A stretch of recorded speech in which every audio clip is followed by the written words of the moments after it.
Welcome to the Unraveling the Scriptures channel. What archaeologists and modern engineers have discovered about Noah's Ark promises to revolutionize everything you thought you knew about this ancient story. The revelations are so extraordinary that they challenge our understanding of the technological capabilities of ancient civilizations. In this video, you will discover astonishing solutions, such as the method used to handle tons of daily waste, water systems that operated without electric pumps, and much more. The construction of Noah's Ark represents one of the greatest feats of naval engineering in antiquity. According to the biblical account in Genesis 6:15, God provided specific instructions for its construction: 300 cubits in length, 50 cubits in width, and 30 cubits in height. Converted to imperial measurements, these measurements equate to approximately 443 feet long, 74 feet wide, and 44 feet high. For comparison, the Ark was the length of an American football field and the height of a 4-story building. Although smaller than a modern cruise ship, which can reach up to 951 feet in length, contemporary naval engineers recognize the Ark's proportions as a perfect combination of length, width, and height, optimized to ensure stability even in the most extreme sea conditions. The process of constructing the Ark faced truly extraordinary challenges. According to the biblical record, Noah, already around 600 years old, led this monumental project over 120 years, assisted only by his 3 sons, Shem, Ham, and Japheth, along with their wives. Without access to modern technologies such as cranes, power tools, or heavy machinery, the work was carried out entirely by hand, requiring remarkable skill, ingenuity, and perseverance. The material described in the original text as gopher wood remains a mystery to scholars. Leading theories suggest it could have been cypress, cedar, or even a now extinct species known for its water resistance. The selection of this specific type of wood demonstrates advanced knowledge of material properties and durability in marine environments. Another intriguing point is the location of the construction, an area with no access to large bodies of water. From a nautical perspective, this would seem illogical, yet it underscores the extraordinary nature of the project, driven solely by faith in divine revelation. Recent research in naval engineering shows that the Ark's proportions were incredibly effective. The length-to-width ratio, 6:1, is considered ideal for ensuring stability in rough waters, suggesting an impressive understanding of advanced principles of naval architecture. Internally, the Ark's structure was likely reinforced by a system of longitudinal and transverse beams, creating compartments that increased the vessel's rigidity and strength.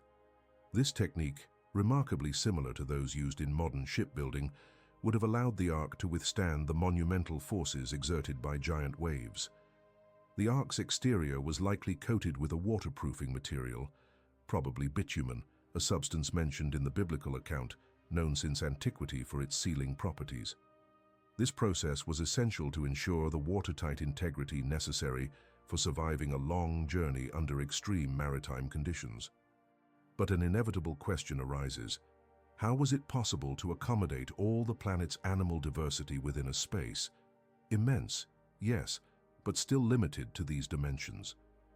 Contrary to the popular image suggesting millions of animals on board, contemporary studies reveal much more realistic and surprising numbers. Research indicates that approximately 6,800 animals were transported aboard the Ark, a figure considerably lower than conventional estimates. This difference stems from a crucial detail: the distinction between biblical kinds and modern species. In Hebrew, the term used is min, which refers to ancestral groups, not individual species as we classify them today. For example, the canine kind would correspond to the common ancestor of wolves, domestic dogs, foxes, and coyotes, eliminating the need to bring every specific variation aboard. Taxonomic studies suggest there were approximately 1,000 basic types of land and air animals that required preservation. Considering the divine instruction to take one pair of each kind, This would result in about 2,000 individual animals. The number rises to approximately 6,800 due to the special command to take 7 pairs of the animals classified as clean, those designated for sacred purposes such as sacrifices and food. This approach elegantly resolves many logistical challenges. Insects, marine organisms, and plants would not have needed to be included on the ark, as they could survive the flood conditions. For example, the more than 400,000 catalogued species of beetles today would have descended from just a few ancestral types preserved aboard. The biblical account also describes the animals entering the ark 2 by 2 of their own accord, suggesting an extraordinary migratory behavior. This phenomenon would have eliminated the need for Noah to actively capture each creature, greatly simplifying the entire operation.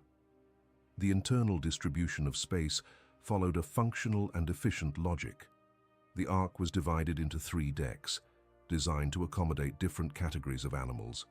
The lower deck housed the largest and heaviest animals, ensuring structural stability. The middle deck sheltered medium-sized animals, and the upper deck was reserved for smaller species and birds. Each compartment was carefully adapted to the specific needs of its occupants. Herbivores and carnivores were kept in separate sections to minimize conflicts. Reptiles and amphibians had environments with controlled microclimates, while birds were housed in specialized structures at the top of the vessel. There is strong evidence that many of the animals taken aboard were juveniles or subadults, significantly reducing space and feeding requirements. This strategy also facilitated handling and reduced the volume of waste produced. Even dinosaurs, often imagined as gigantic in popular culture, would have been represented by much smaller, younger specimens. The careful selection of ancestral kinds reveals an extremely sophisticated level of planning. Modern genetic studies even reinforce the feasibility of achieving today's biological diversity from a relatively small number of breeding pairs through processes of accelerated speciation following the flood. This unprecedented logistical operation was carried out by just 8 people: Noah, his wife, his 3 sons, and their wives. The ability of this small group to manage nearly 7,000 animals demonstrates not only an extraordinary level of organization, but also, from the biblical perspective, clear evidence of divine intervention.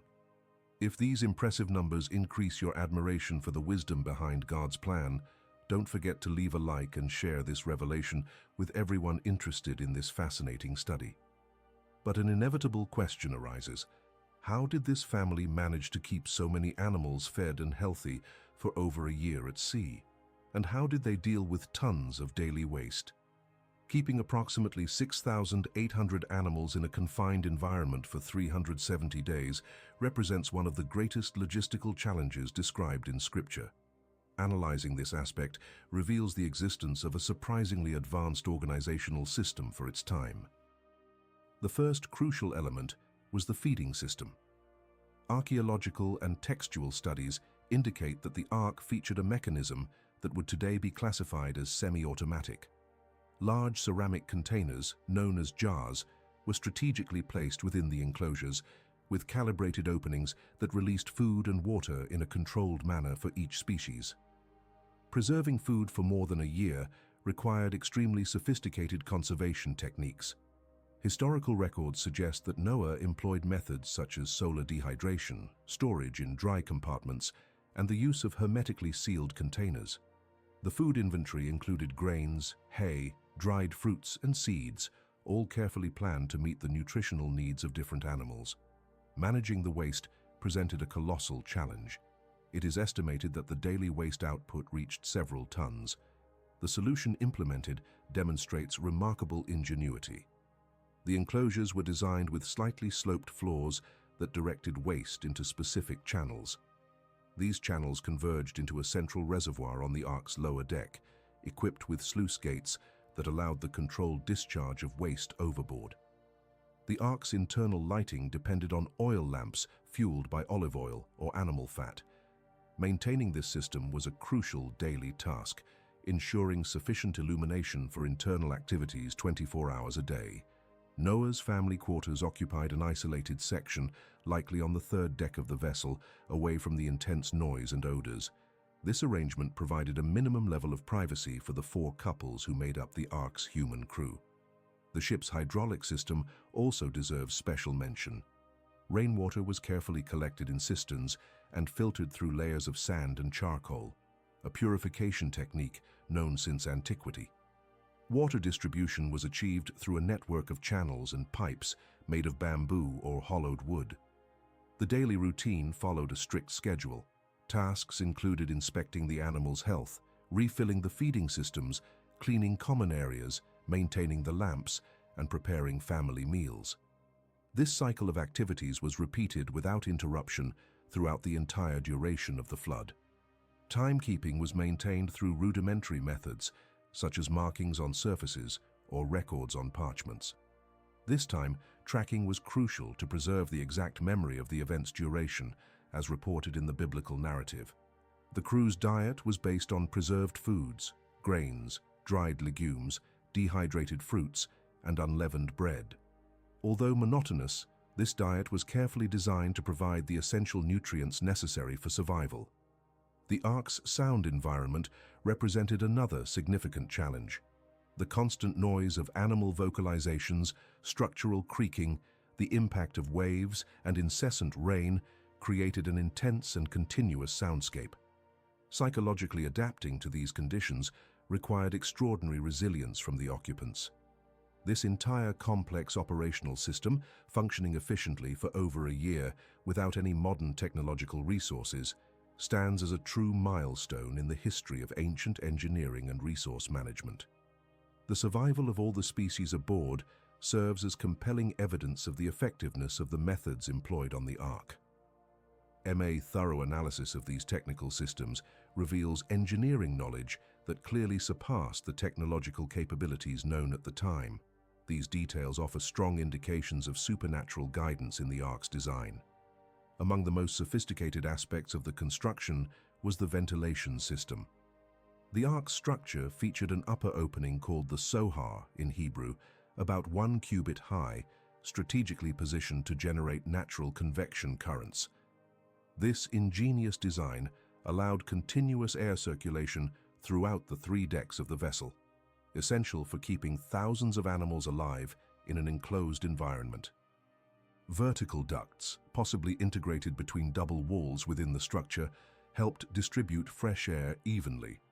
The temperature difference between levels created the so-called chimney effect, ensuring constant air renewal without the need for artificial mechanisms. The structural resilience of the Ark, especially amid cataclysmic storms, demonstrates an impressive level of engineering. Although the rectangular shape is often criticized by laypeople, it actually provided maximum stability in turbulent seas.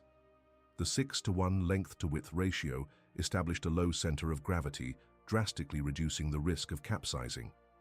Internally, transverse and longitudinal beams created a cellular structure very similar to modern naval technology. This configuration evenly distributed the stresses generated by giant waves, preventing structural ruptures. Additionally, the bituminous coating not only waterproofed the wood, but also increased its flexibility, allowing the structure to absorb severe impacts without cracking.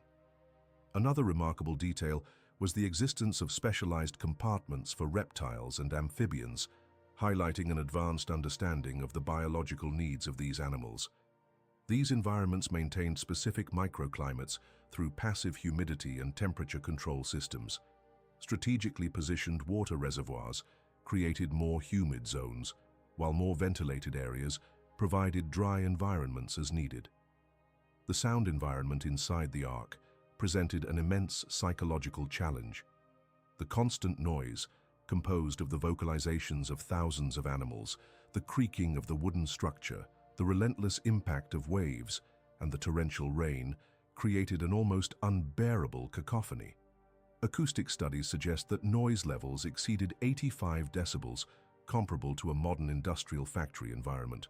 Maintaining mental health over 370 days under such conditions required extraordinary adaptation strategies.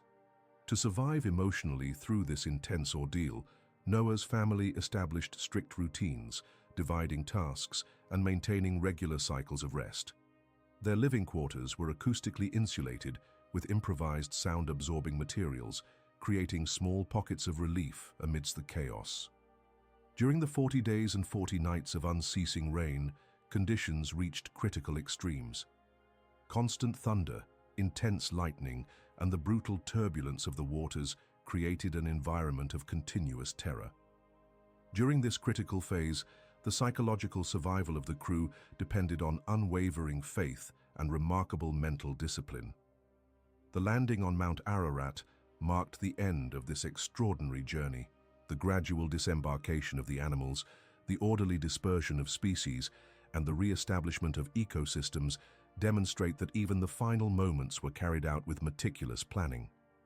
The integrated functioning of all systems, ventilation, structural integrity, climate control, and psychological management, reveals a level of technical sophistication that defies purely naturalistic explanations. The flawless operation of these systems for over a year points unmistakably to divine guidance in every detail of the design. However, the implications of the flood narrative do not end with survival alone. It brings profound biological and theological consequences that transcend the event itself. Contemporary analyses reveal fascinating details about post-flood genetic variation and fundamental changes in humanity's dietary patterns. All the genetic diversity we observe today, both among animals and humans, descends from the pairs preserved on the Ark. The same principle applies to the 8 surviving humans: Noah, his wife, his 3 sons, and their wives. A frequently raised question among scholars concerns an apparent contradiction in the divine instructions.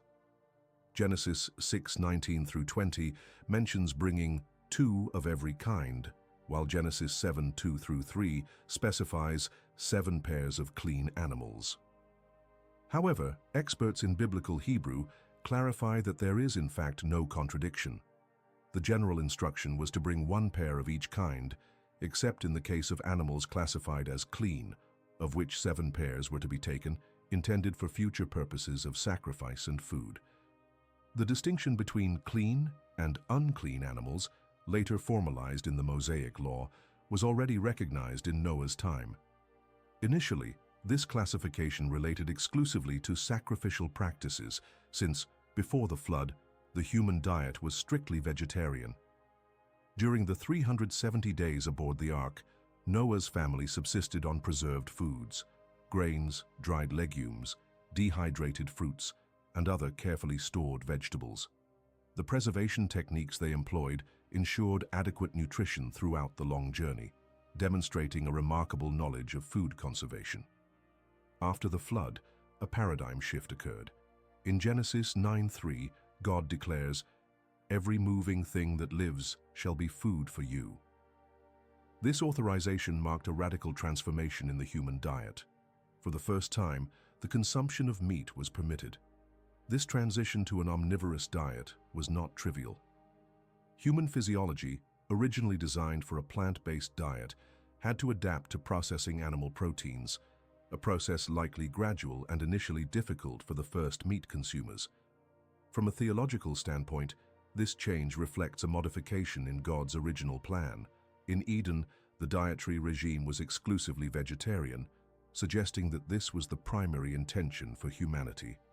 The permission to consume meat after the flood represents a divine concession in response to the new post-flood realities, likely due to the severe environmental changes that made survival more challenging.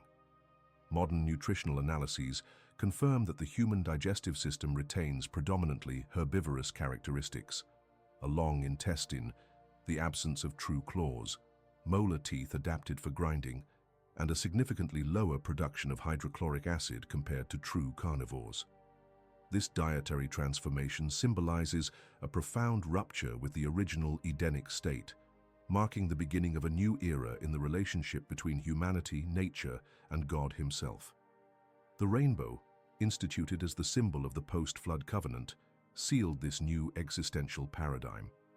And to continue uncovering the mysteries of the Holy Scriptures, click on the suggested video on the screen. where we reveal the secrets of the greatest constructions of the Bible, wonders of ancient engineering that continue to challenge our modern understanding to this day. May God bless you, and I'll see you soon.